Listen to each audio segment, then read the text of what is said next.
Okie dokie. Hello and welcome to Building with SvelteKit and GraphQL. My name is Scott and I will be your instructor for this mission. In this mission, you're going to learn all about building a project in SvelteKit. I'll give a brief overview of what it is, then how to use it when building your projects. I'll also be detailing how to deploy it when you're done. You're going to learn how to connect it to a backend to display content from a GraphQL API using the SpaceX launch data.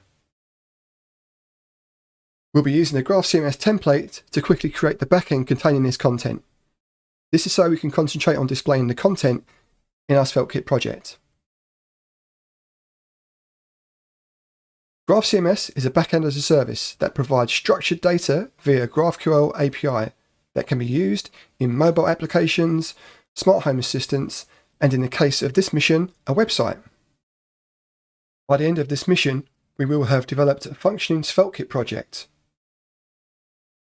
connected it to a GraphQL API to display the content on the front end, and deployed that project to Netlify.